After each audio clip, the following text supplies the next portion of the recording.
All right, well, hi everyone, and thanks for joining us at our predictions for Enterprise Innovation 2016. We're broadcasting live from Collective Campus. As you can see, we have been busy at work plastering the wall with very innovative bits and pieces of all that flourish that you can see. We're joined here today with Brenton Chanley of KPMG Innovate and Steve Glaveski, co-founder of Collective Campus. And we're basically just going to talk about some of the innovations that occurred in the enterprise landscape this year and what their predictions are for next year. So 2015 was a very big year for enterprise innovation, with more and more companies actually investing in innovation rather than just paying lip service to it. Let's go. What technologies, guys, do you think will come to the fore and drive disruption in 2016? We'll start with Steve on that one. Thanks, Sean. Hi everyone. This is our first webinar, so let's see how it goes. We're actually using Periscope, which is itself an example of a disruptive innovation, which will more or less change the face of the way webinars are actually distributed. So, when we look at the different types of technologies that have come to the fore over the last few years and what we expect the next, say, 3 to 5 years will bring, there's no shortage of different types of technologies, be it IoT, 3D printing, big data and analytics, mobile, artificial intelligence, machine learning, the list goes on. Although with some of those, I think we're in the embryonic stages. What I do see coming to the fore in the next couple of years, firstly, and it's already begun, big data and analytics is becoming a lot more, relevant as the technology gets better and more sophisticated, and the number of different applications in this space are quite varied. We had Prime Minister Malcolm Turnbull last week announced Ag Innovation, which is all about supporting agri-tech, and a big part of that is something called precision ag, which uses data analytics and predictive analytics to help farmers make better decisions to optimize their crops, which will be a big part of Australia's future going forward, as we're often seen as the food bowl of Asia, as it is. In addition to that, we've got healthcare. Currently, 96% of cancer patient data is not actually analyzed because the technology is not good enough to do it. But there are companies now out there who are basically developing technology to enable that, which can have very profound impacts on, cancer research and finding a cure for cancer ultimately. And companies like Bedrock, one of the problems with analytics is that companies tend to hold data across disparate sources that don't speak to each other. Bedrock is a company who's, commercializing a way to get different types of data to speak to each other, which then helps us identify and harness much greater insights to help us make better decisions, whether it's customer-related decisions, whether it's operations, and so on. So it's a very exciting space that applies to almost every industry, and it does overlap with a lot of your other technologies, like IoT. IoT is great, but without analytics to piggyback onto those IoT devices, it's kind of pointless in a way. So what about yourself, Brenton? What do you think? Yeah, on that point, Steve, agree with the points in terms of the technologies. And IoT, completely agree, without the big data-driven machine that can sit behind the connected devices, they are kind of superfluous. And I think there's a great opportunity for enterprise to get on the back of the new technology and devices that are coming forward. We've already seen this year the announcement of the Apple Watch. Your question, what is it going to do? There's been a recent announcement by Qantas together with NIB to back Apple Watch and wearables to reward people with Qantas frequent flyer points for how much they are active. You've got to say health insurer combining with a frequent flyer program is quite new, and seeing enterprise getting on the back of that. And the extension of Internet of Things into the connected home, Apple with their HomeKit, that's throughout the US, and will be coming to Australia. I think gives us a great opportunity to see how we're going to bring out devices in the home. And I think I mean, that alone, I heard a recent example of how Apple Watch has been used together with a connected home. And the good example is, well, this person was an actual real person who was 100% blind, but had a family. And you've got to say to yourself, how would they use the Apple Watch in this environment? Well, with Siri integration and the connected home, it allowed this person to be able to turn off their lights in the house by telling the lights to be turned off. Now you think practically, how does that improve their experience? Well, if you imagine if you were 100% blind, you would have to go around and see if all the lights are on, right? Question, people still have kids and kids still leave their lights on. So it saved an enormous amount of time for this person and allowed them to really improve their experience. And that's through connected devices together with wearable technologies coming together to create new opportunity for innovation for business. Just to that point, Brenton, on the Apple Watch collaboration, they've also teamed up with IBM recently, so essentially looking to tap into millions of users' biometric data from the use of Apple Watch, Apple phones, and then feeding that data into Watson to actually uncover insights around, I suppose, trends in medical data that previously we're blind to. So that's very exciting stuff. Correct. And I think the extension of that we're already seeing in the insurance space. Telematics is connected devices that are already being used quite widely in the insurance industry, particularly with motor vehicles. So the motor vehicle transmitting data from the car about how it's used, i.e. we're going to insure you, but you can't drive after 11 p.m. If you drive your car, telematics will tell the insurer that you've driven your car at that period of point in time, change your insurance premium. So the connected device together with the analytics, I agree, needs to come together. But ultimately, I think for the future, we're going to see more enterprises use these technologies to create a better customer experience. Previously, it was very push.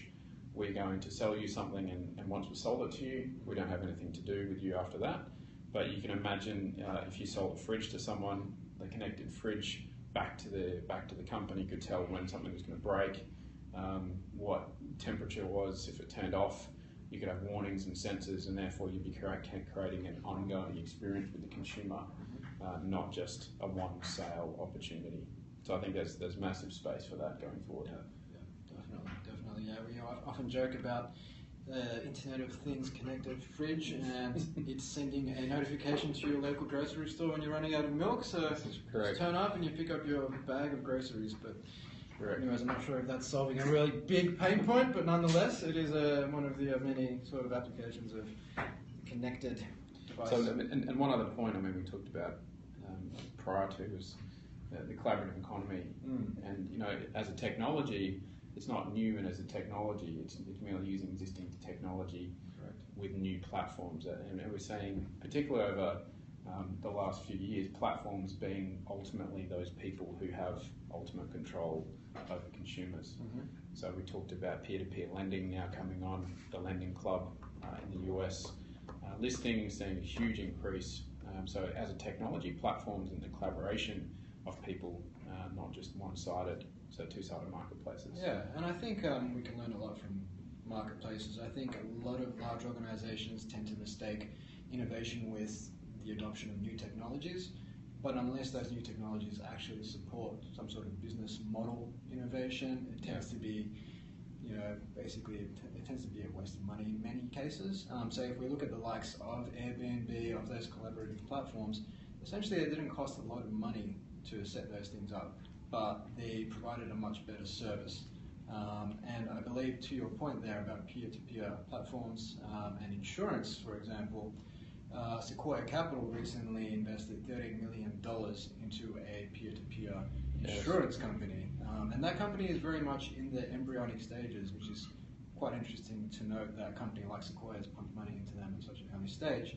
But do you have any thoughts on peer-to-peer insurance and where that could go? Yeah, I think insurance in Australia particularly is a heavily regulated industry, and you've got to say to yourself, when regulation is there, what does that pose? It proposes great opportunity for new entrants to try and beat down that regulation, but also provides a challenge for incumbents and a barrier for those new entrants. So that, I think, is creating an absolute opportunity for both incumbents and startups to collaborate. And it's a great example. CB Insights have put a number of reports out recently on InsurTech, I believe it's been called, not just fintech. There's now a separate subset around insurance where there's a lot of collaboration happening across insurance and technology to bring new opportunities for startups and the consumer ultimately, because that's who has to benefit from. Someone has to pay for this. Technology doesn't exist on its own accord. There has to be someone who needs to use it. Correct. Fantastic.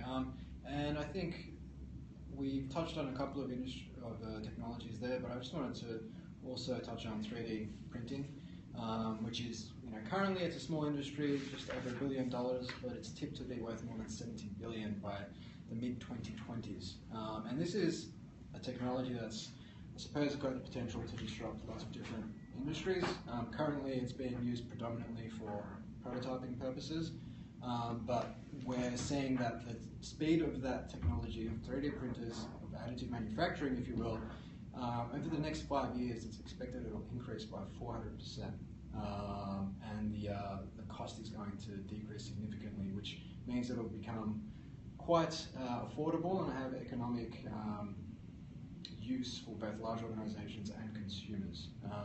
There's a company called Local Motors who are actually looking to print their first line of commercial cars next year. We ran a workshop here at Collective Campus a couple of weeks ago where Bastion Cycles made an appearance, and they've 3D printed a road bicycle.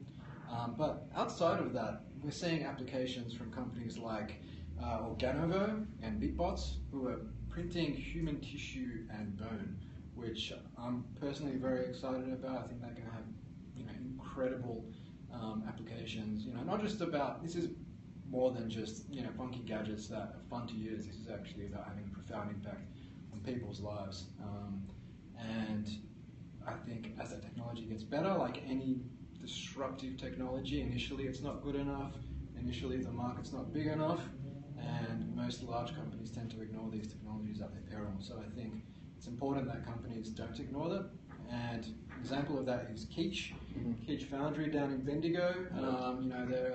They've been around for quite a while, traditionally a metal foundry, but post the GFC, they actually started investing in 3D printing technology, and it's actually resulted in their business being worth 3 times as much. They've had double-digit growth for the last few years, and an absolute success story when it comes to this space, and a great example of the advantage you get from being a first mover. And now their technology is being looked at, potentially being licensed worldwide to other foundries who want to print lips for trucks and the like.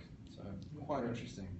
It reminds me of a quote that I love, which is the future is already here. It's just not evenly distributed. And that's a great representation of the technologies. And 3D printing has been around for a long time, plus 10 years. It was just the fact that the scale of those printers were huge. They were enormously expensive, and it was only the advanced manufacturers who are using them. Today, when you can buy one for $300 at Harvey Norman, you're getting to a point whereby there's mass opportunity. Definitely, it's kind of like I draw, I suppose, similarities between the Tesla electric car and 3D printers in a way whereby initially they're very expensive, but the only difference here being that initially the printer probably wasn't good enough. It takes too long to print and it's very expensive, so it's kind of got elements of both a low end and a high end disruption. But over time, those elements draw closer, the quality gets better, the speed gets better, and the affordability gets better. And I think that's what we're seeing the proliferation of now, which is why 3D printing is expected to grow by 70x in the next 10 years. Correct. Absolutely, yeah. And this resonates with the workshop that Steve mentioned we hosted with a bunch of thought leaders in the 3D printing space a couple of weeks ago, where they said something that really resonated with me around, if you try to use 3D printing to replace existing ways of manufacturing, that's not actually the point, because it ends up being more expensive. It's getting to the core, the methodology of additive manufacturing and what that allows you to do. I mean, you could never subtractively manufacture ligaments, for instance, because but you can do that now. And when you apply these new innovative business models to the technology, that's where you can really start to see things pick up steam. Yeah, and just one final point on that for the corporate innovation managers out there who are concerned with tangible prototypes. That's I think 26% roughly of 3D printing at the moment is used for the purpose of creating prototypes to support innovation. If we can print prototypes in a day or a week, which we can then give to the customer to perform that real, get those real customer insights and feedback, so we can move quickly and break things, as was the mantra of Facebook in their first few years. It's got profound, I suppose, implications for innovation as well. Definitely. So we've talked about a few of the exciting, technologies and business models that are starting to emerge this year. Going into next year, guys, what industries do you think are ripe for disruption, and what would it look like? I know Brenton touched on it briefly around regulations and stuff being a barrier both for entry and for protection, but do you think these are the industries traditionally slow-moving, highly regulated that are now ripe for disruption? Yeah, I mean, to start with, I've touched on insurance quickly, but I think the financial industry more broadly on a global scale is going to see that disruption. We've already seen the federal government come out with their position on equity crowdfunding.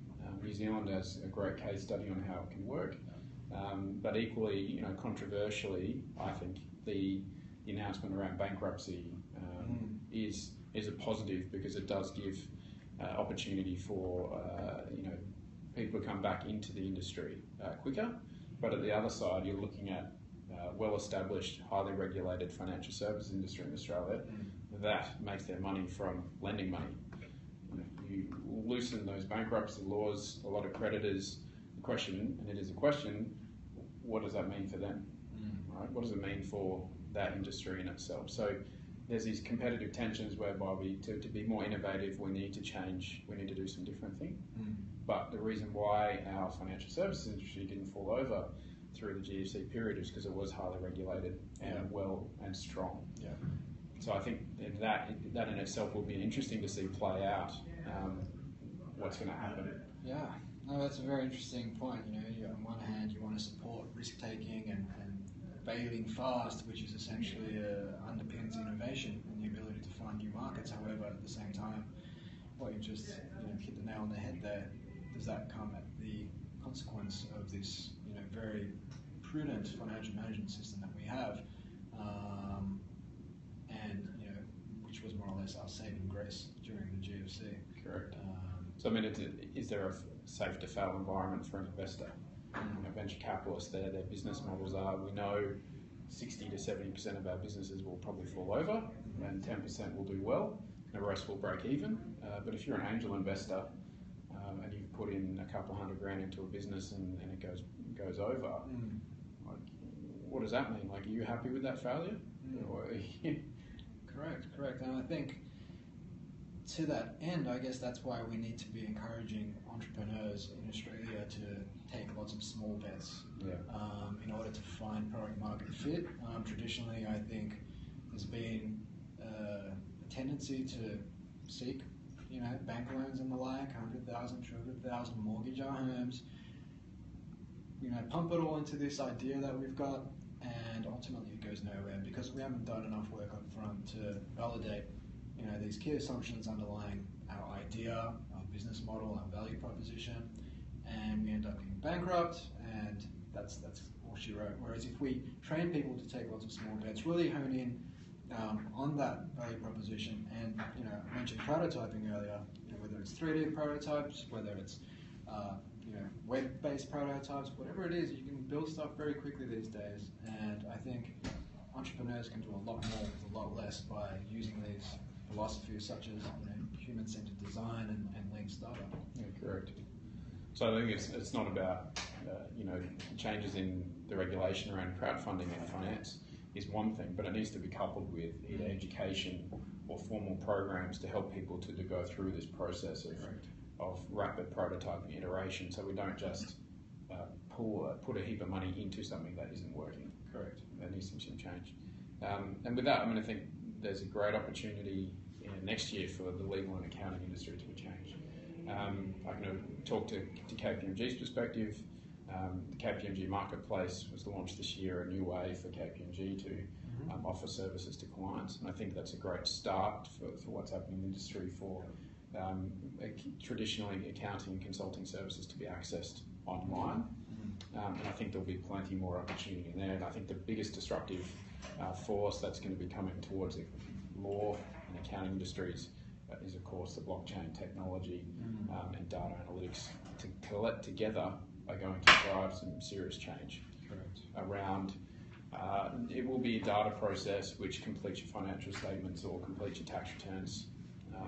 For a long time now in the US, you've been able to submit your tax return as an individual just by taking a photo of your I think it's your income statement, the payments statement that you get from your employer.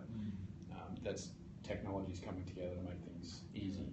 So we're yet to see those big changes here in Australia, but I think the ATO is going down that path with some recent movements around investment into new systems, and also the way they manage compliance with large businesses. Yeah, and essentially for those who aren't too familiar with the blockchain technology, that essentially underpins Bitcoin. Bitcoin is just one of many applications that can run on the blockchain technology, and if we look at financial management and audit, traditionally you've always got an independent third party to sign off on things, make sure things balance out, authorized transactions and the like, but blockchain technology essentially does that by default. So it's got lots of applications in mitigating fraud, authorizing transactions, obviously within the accounting space, the audit space. It's a very exciting time, and we'll see how that evolves over the next few years. But on financial services, a lot of people ask whether or not banking will be disrupted. Personally, I don't think banks as such will be disrupted, but I do see individual business models being chipped away. For example, personal loans. We've seen Lending Club in the United States and Society One here in Australia chip into that space via, again, using the crowd, collaborative peer-to-peer lending.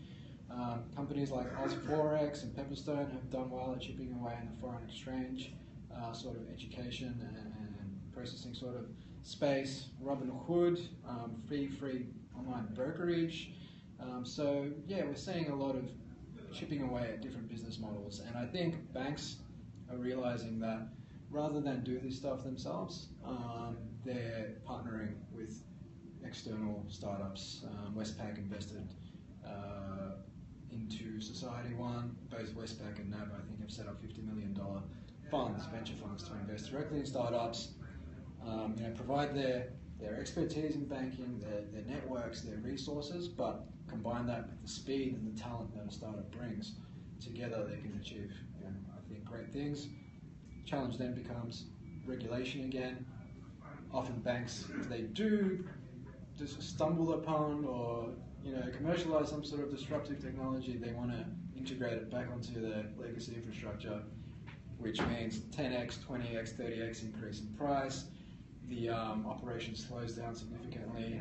The guys that were working in that startup perhaps don't really enjoy the bureaucracy or the processes that they're now encumbered by, and oftentimes that can be the death of it. So, do we think that perhaps banks and the like should let these companies, operate independently? Do we see any issues with that? What are your thoughts?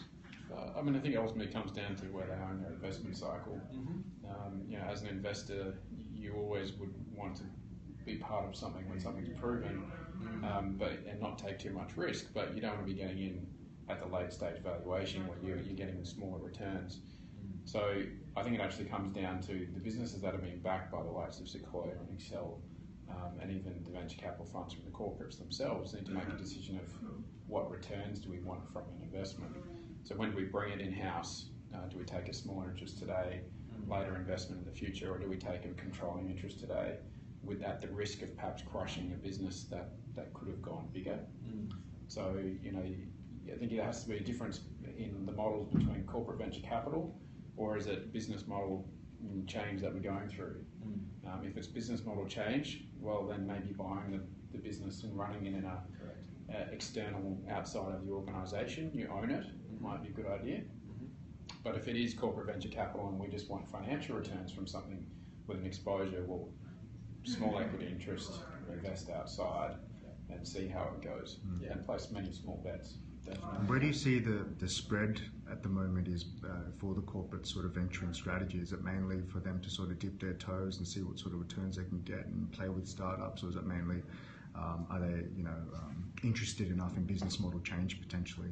I mean, I can't speak personally to some of the funds, but my understanding is that all the funds haven't been placed yet, which means part one, there may not be enough opportunities out there for them, and it also means that they're looking at their own business models and saying, we're only going to invest in these sorts of ventures that will help us. As a population of 23 million people, we do have a supply issue for startups. So if the venture funds aren't looking globally, which most of them are, then you will find it difficult to place investments, and particularly have successful investments. Australian venture capital hasn't had great returns over the last 10 years, as we know, but I think that's going to change. And I think just to your point there about business model versus corporate venturing, I think the same can be said of acquisitions. Oftentimes, whether it's a bank or any large organisation, when they acquire a company, too often they try to integrate that company. And I think the question needs to be asked, why are they acquiring that company? Is it because they want the resources of that company? Are they just looking to bolster their balance sheet and whatnot, increase their revenues artificially? Or are they acquiring that company because that company's done amazing things, they're operating like a well-oiled machine, they've had 20-30% EBIT growth for the last 3 years? If so, companies, in my opinion, should be left to their own devices, because I think as soon as you try to integrate them, you kill everything that was great about that company. That's true. And the people that made that company great no longer want to work for you. And I've heard horror stories of banks, one bank that shall remain unnamed, who spent about $4 million acquiring a startup, and then spent $5 million integrating that startup, and the founders actually left because they didn't want to work for that bank anymore, and essentially ended up paying $9 million for something that perhaps won't be worth much in another year or so. So, and that is one of the challenges of integration, I guess. Correct. And on that point, I don't think it's any fault of a large corporate to do that, right? No. So, by their very nature, startups are excellent at entrepreneurship. They haven't got management policies to restrict them. Correct. They have an opportunity to create something new into the future. Whereas if you look at an existing business has management policies to protect an existing business model. Correct. And it would be a disservice to disrupt that business model entirely, because that's what perpetuates the future of that business.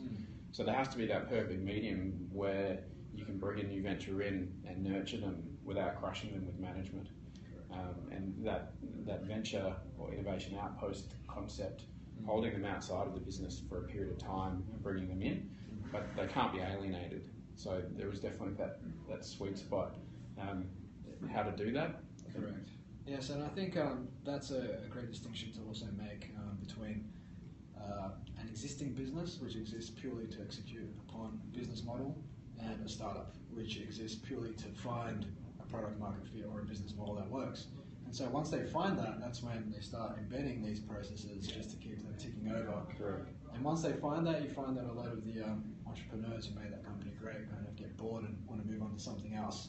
As soon as that process kicks in, as soon as it becomes about just execution or delivery over discovery, the challenge is no longer there. That's right. That's right. It's an interesting space. So I guess you touched on also Innovation Outposts, yes. Which is a growing sort of space at the moment. I think it's part of the evolution of, I think Steve Blank recently wrote a post on this topic about the evolution of corporate R&D, and we're seeing a move away from your traditional internal R&D labs towards the Innovation Outpost. Because far too often the decisions we make when it comes to internal investment are based on things like internal rate of return, net return on assets, which is all well and good, but what happens when we base all our decisions around such criteria is we target short-term wins incremental innovation, things we can see, are not so much the big disruptive innovation.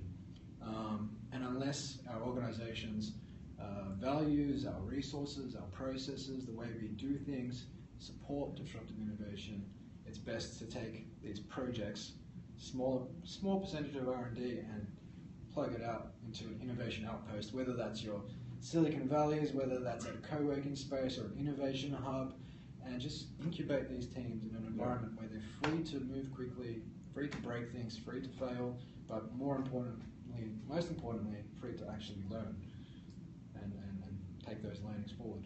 Yeah, correct. I mean, that fundamental principle around how do we assess new ideas within our businesses is underpinning the success of these new ventures. And I think a great comparison is for those with financial backgrounds. Traditionally when we undertake a business case assessment, you'd sit down and you'd stack up multiple business cases of where we're going to put our investment funds for the next 12 months. And typically you do that in a discounted cash flow fashion, and a discounted cash flow fashion starts with 1 plus a rate of return discounted by the number of years. Now, my hypothesis or postulate is, why do we start with 1? So if we think today that if we assume that the future does not continue as it will for the next 10 years, we should actually be discounting the starting point and saying that our investment that we've made today will not continue at 5% for the next 10 years. So Kodak is a wonderful example. Blockbuster is a wonderful example of these businesses who perhaps had an opportunity, but when they sat down and did the business case assessment against each other, they went, hang on, we think we can get a better return from our existing assets for the next 10 years than investing in a new technology. Correct. So the only way you can do that is to give them the opportunity to breathe through these innovation outposts, give them the opportunity to prove their worth, as opposed to chopping them off at the knees and saying the business case doesn't stack up today, but you want the future's different tomorrow. So let's have a crack at multiple things, and we'll prove those business cases. Correct, and it's not about diverting your entire R&D budget to something new and disruptive and crazy. That definitely not. We need to be focusing on 90% of our R&D should just be focusing on BAU, improving what we already have, serving our existing customers, getting things right. But we need to allocate a small percentage to tomorrow. And using the philosophy of lean startup, taking lots of small bets, we don't necessarily need to spend a lot of money out there. All we want to do is place lots of small bets so we can discover which business models work. Like venture capitalists, they don't invest in 20 startups expecting all 20 to be successful. They expect maybe 2 or 3 to be successful. Maybe 7 or 8 will break even and the rest will actually flop. But if you're willing to diversify and take lots of small bets as a large company with a small percentage of your R&D, you can find what works. And what works, perhaps then give it a little bit more air. Invest a little bit further on the ideas that suggest that there's product market fit. I think that's absolutely critical. And we've seen GE, they've created innovation outposts over at Sand Hill in Silicon Valley. Techstars have worked with the likes of Barclays, Nike, and numerous other companies where they take these corporate teams and plug them in the textile sort of space and provide them with mentorship, guidance, and teach them how to fail fast but also learn fast. And I think that's absolutely critical. I think if we try to innovate the way we always have in a large organization and use the discounted cash flow method to frame our investment decisions, base our investment decisions on factors like what's the minimum gross margin we can expect, what's the market size today. We're never going to chase, we're never going to commercialize disruptive innovation. It's only ever going to be what we can see, it's only ever going to be incremental, it's only ever going to serve our existing customers, and if that's the case, then it's going to be replicable. And our existing customers, we're not going to earn new customers, because we may replace something that they're already using or improve it, and we're just preaching to the converted. We need to be capturing a new market. Correct. I think a point you touched on there, which was the startup and corporate worlds are coming together more and more. So the corporate accelerator in Techstars was the first to go and do that, which was how does a startup accelerator program, one of the best in the world now, work with corporates globally to help them accelerate their corporate innovation projects. And that's finding startups within But that's also going, well, we need startups to come and solve corporate problems that we have. In KPMG, we've got two great examples of that. We recently ran a program called Energize, which was a E&R accelerator in Perth, which started with the mining company problems, and we helped facilitate those companies and startups to come solve some of those problems. It's been hugely successful. A new model to bring startups and corporates together, which has worked. And I think we'll see more of that going forward. NAB Labs, for example, is a great concept. Telstra NeuroD is a great concept. Again, here at KPMG, we run an enterprise technology accelerator called Elevate 61. All of these are taking startup thinking, bringing them to the corporate world. Correct. Yes, and I think that whole concept of open innovation, which it's nothing new, but I think it's starting to grow in popularity over the past couple of years since the rate of disruption has been increasing. I think a great example of that is Shell's Game Changer program. Yep. They basically solicited ideas from the crowd, essentially people that don't work for Shell. And one of those ideas came from an engineer who is now working with Shell to help them cool liquefied natural gas at sea, which makes it economical to open up a whole new vast reserve of resources. And it also means that they don't have to cool LNG at land, which opens itself up to all sorts of environmental disasters. And this is basically just by thinking outside of your building, because if you limit yourself to your internal resources, chances are thinking is going to be somewhat insular. And here at Collective Campus, we've also been approached by a law firm to run an open innovation campaign. They have a number of problems that they're dealing with, but they feel as if they lack the resources. They've got experience in the legal space, they also know what they do, but in order to build something new, let's tap into the crowd. Let's solicit solutions, we'll find team members, designers, developers, independent innovators to come together with members of this firm, work collectively to solve problems, and then perhaps incubate a team over a period of, say, 2 to 3 months to actually build something that they can take to market. Whereas you imagine, your typical sort of large organization where, like we've said, exists to execute upon a given business model. We have lots of processes in place, and doing something like that within the confines of your organization, resources and skill sets aside, you kind of struggle to imagine it moving anywhere near as quickly. Yeah, correct. And I think we've seen a great example of this startup thinking move even further past the corporates into government with here in Victoria, the Department of Environment, Land, Water and Planning run a Think Shank campaign, it's called, which is a crowdsourcing campaign internally with their people to solve challenges for the department. I think that's a great representation of excellent leadership within DELP, but bringing new technologies and startup thinking. So multiple new trends coming together to solve problems in a different way. And typically, government has solved problems with very much internal thinking, highly consultant driven, and this is about looking to their people and saying, what problems can we solve for our customers into the future? So a credit to the DELP team to run such a great program. And I think we'll see more of that coming forward in the state governments. We've already seen that in that type of thinking in New South Wales. Service New South Wales, they now have a head of customer experience for the government, focusing on how to improve the customer. Here in Victoria, Service Victoria has been established to focus on bringing new thinking, again, focusing on digital and the customer experience. Right? These trends are all focusing, bringing multiple aspects that we talked about together. Yeah, and I think as part of the innovation statement that Malcolm Turnbull announced last week, there is a signal, they are signaling greater collaboration between government, enterprise and universities.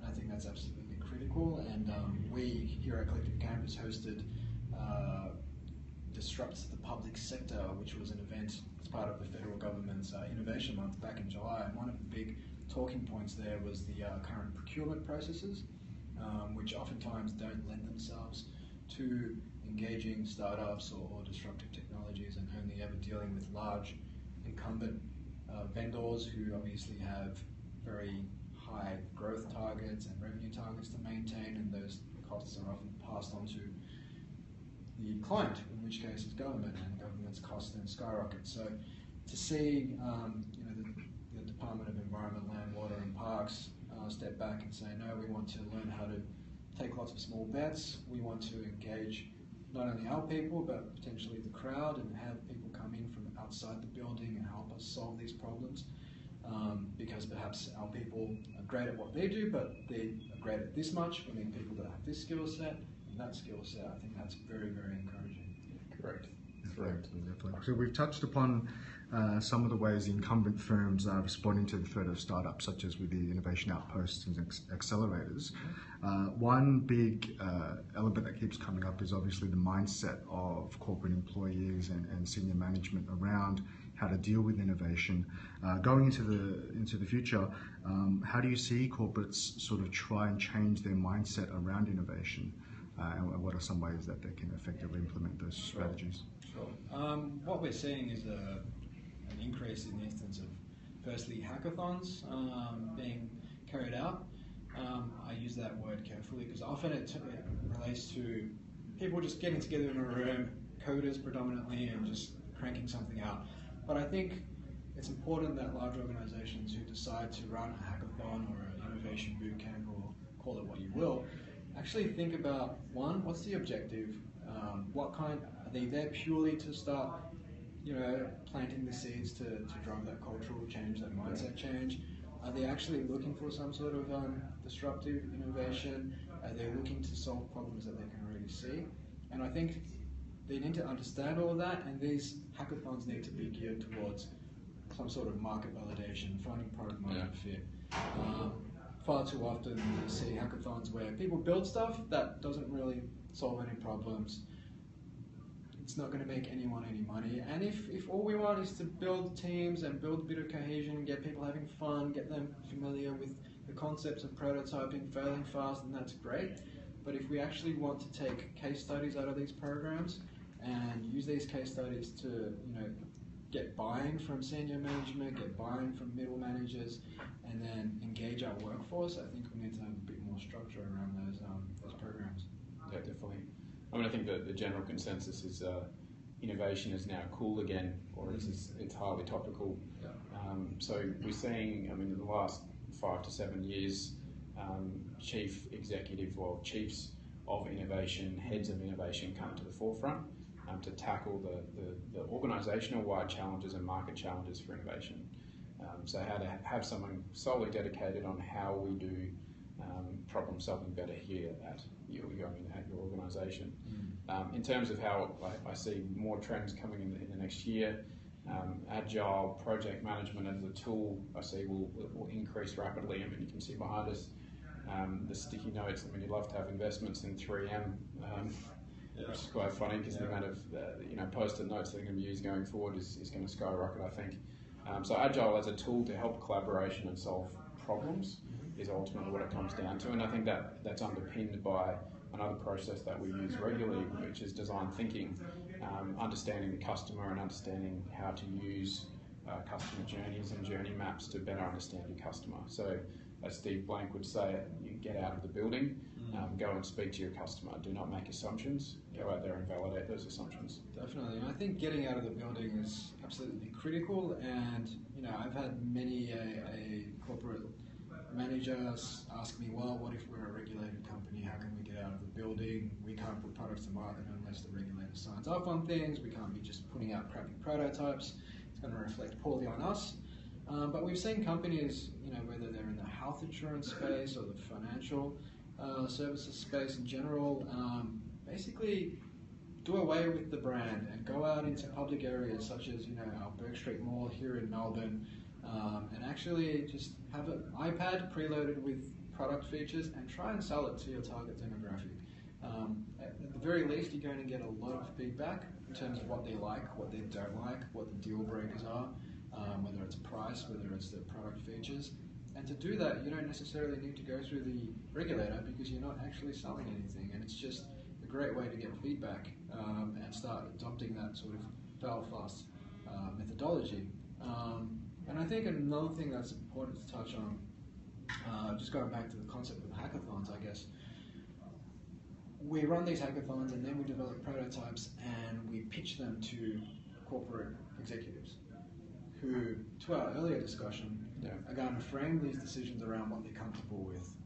They're probably incentivized and rewarded based on quarterly targets. So they want short wins. It's all about your IRR, it's about your cash flow, discounted cash flow.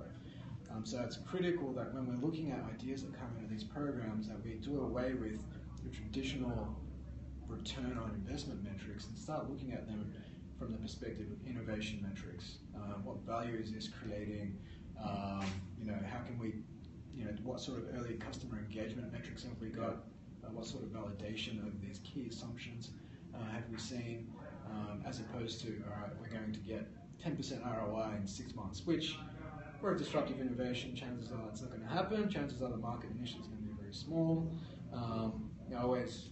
It's a great case study, Airbnb. They made $200 a week in their first year, and they received a lot of rejection letters from investors, which are no different to your internal corporate investors. And they're now worth $25 billion 5 years later, which is more than the market cap of Marriott, Starwood, Hilton, and so on. So, absolutely incredible story. You're correct.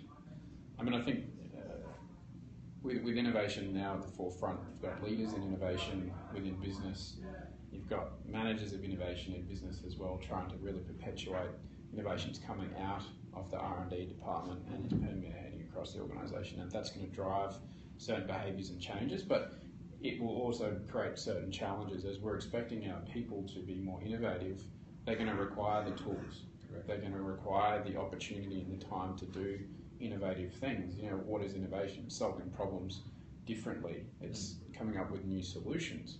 So they need to have that opportunity. You can't just say that's on top of your job and hope for the best, right? It takes discipline, it takes practical application of innovation and innovative things in order for people to actually be more innovative. It just doesn't happen. Correct. You need to give people the time to actually, take part in hackathons or, submit ideas to idea contests and the like. Giving them the tools simply isn't enough.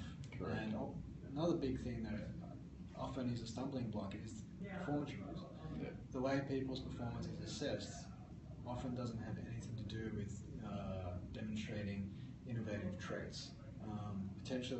Particularly for large consulting firms, accounting firms, law firms, people are assessed based on utilization, billables, and the like. But if your main concern is actually being client-facing, delivering traditional work, why would you go out and do something like build prototypes that perhaps won't make any money for a year or two? Do you have any thoughts on that coming from that sort of accounting space? I think the time is a key one, right? Within a practice, you have to serve your clients. They're ultimately the people that keep you in business. So that has to continue. What I think needs to happen is that we need to view innovation as both serving our clients better, as well as helping us do our business better. And you need to be given that time to do so. And that's a fundamental shift on what is revenue generating, and ultimately it's investing in our future revenue as opposed to our revenue that's in front of us today. So I think that's going to be a mindset shift across all professional services practices in order to really be part of the change. And we talk about it as burning platform, right? Until you have the burning platform, it is very difficult to engender change. But unfortunately, if you're on the burning platform, it may be too late. So you have to invest in the future. And being an accountant in the past, I always talked about what I'd love to see is, in our accounting standards and our reporting in ASIC and on the ASX, what I'd love to see would be an innovation reporting line, right? So we report on accounts receivables, we report on liabilities, we report on assets. But can you imagine if all of our ASX 200 would have to report on innovation? How innovative are you? And it's not just a function of your R&D divided by the amount of profit per year. It's actually how your engagement with people, your engagement with the customer. It's a complex thing to perhaps report, but that would drive a certain behaviour because we're no longer just driven by profit, we're driven by profit plus innovation. Correct. And that's about demonstrating to people that we're investing in the future. Mm. So new technology companies that are coming to Australia that are already here as well. Envato here in Melbourne's a great example of perhaps a very high innovation score. And it'd be great to take the most innovative companies surveys one step further and build that into like a formal reporting framework to I think really drive change, and that means people would actually push and push hard. And I think as the I suppose prevalence of disruption and the instance of disruption gets shorter and shorter, investors will be a lot more mindful of companies' innovation premium. What companies are valued at based on their incomings today, and if you extrapolate that out for 5 years, what are they valued at? Is there a discrepancy there? And that discrepancy needs to be made up of innovation. It's not going to be a result of just simply doing what they're currently doing and then using some sort of a number to extrapolate that out. So at the same time though, I think, we've kind of touched on it there, while business still needs to keep ticking over, business as usual, disruption and innovation is not about taking our organisation and flipping it on its head. 99% of our revenues are still going to be generated by what we're doing day to day, but it is about where we're going tomorrow. And I think Clayton Christensen has said it best, where he's found that the likelihood of being successful in a new space, in new innovation, is 6 times greater if you get into that space in the first 2 years. It's not simply a matter of coming to the party late and just copying what's already being done. I think the Starwood, for example, would find it very difficult to just copy Airbnb and turn that new Starwood B&B into a $25 billion business overnight. It's simply not that easy because the first mover develops a lot of advantages, distribution networks, brand, network effects. They're able to develop a cost structure which allows them to compete at a better price, and so incumbents can try and copy it, but it's usually at their peril. So. Correct. Well, I think we are going to see some fundamental change, I think, over the next 5 years. So Airbnb, $25 billion company, is going to be a target for new innovation. Correct. Right? Because it will then become the incumbent. So it'll be a question to see if Airbnb can stack up against the long-term, Hiltons and Starwood groups, because they have been around for hundreds of years. Correct. They have maintained historically excellent returns for investment. So, I think you're already seeing it. Facebook has been disrupted by the likes of Snapchat. Yeah. And people jumping off, Instagram acquisition by Facebook, but that was a disruptor to Facebook again. So, as each of these new innovations come along, it poses that question of, do we acquire? Coming back to that corporate venture capital acquisition, is it an acquisition for us, or is it a financial return? Correct. So I think we'll be seeing more of that. Airbnb might then turn around and say, all right, any new accommodation providers, technology platforms that come along, we'll acquire them. Yeah, and they already are. I think we're seeing evidence of companies like Airbnb acquiring much smaller companies. We've seen companies like Hired, who are one of the disruptors in the recruitment space, acquiring as a means of growth. So there's lots of little recruitment startups across the globe who Hired are just snapping up in order to grow their global footprint, which is I suppose their sort of strategy going forward. Yeah, and absolutely. And just bringing it back to Facebook briefly about the acquisition of Oculus, which is the VR platform, which we identified as a big potential disruptor going forward as a lot of manufacturers start to release their headsets. I remember being a VR fan myself when it first happened. Lots of people were confused about the relevance between Facebook buying Oculus, but then you start to see what Facebook is about. It's about connecting people and sharing experiences, and VR is ultimately going to be a very big change up in that space. So it all comes down to what Yeah, and I think you need to constantly disrupt yourself. You mentioned Airbnb perhaps being disrupted by up-and-comers in that space and them becoming the incumbent. And a great example of a company that's constantly changing their business model is Netflix. They came along with their mail order DVD rental service. They actually switched to an online movie download service. As the speed of the internet, the affordability, the accessibility got better, it became a streaming service, which is what it is today. But rather than rest on their laurels, they realized that, hey, we're at the mercy of the film studios, because they're the ones that charge us licensing fees. If we're a big player, a monopoly, they're going to increase their rates, or perhaps they're going to license their content elsewhere.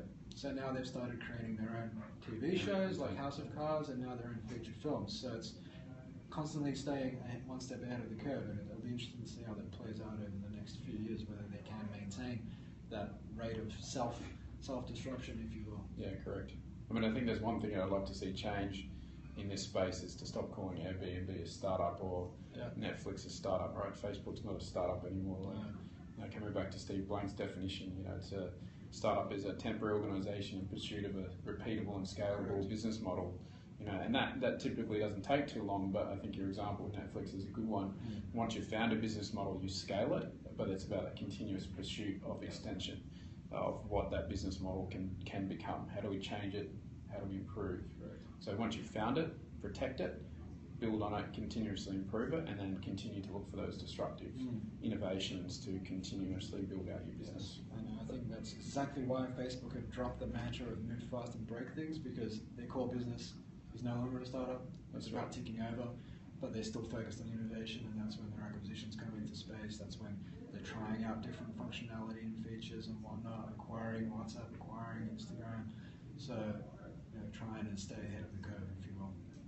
Fantastic, guys. Well, really appreciate you guys taking the time and to have a chat with us. Again, I would like to thank Brenton Chanley from KPMG Innovate and Steve Glaveski from Collective Campus.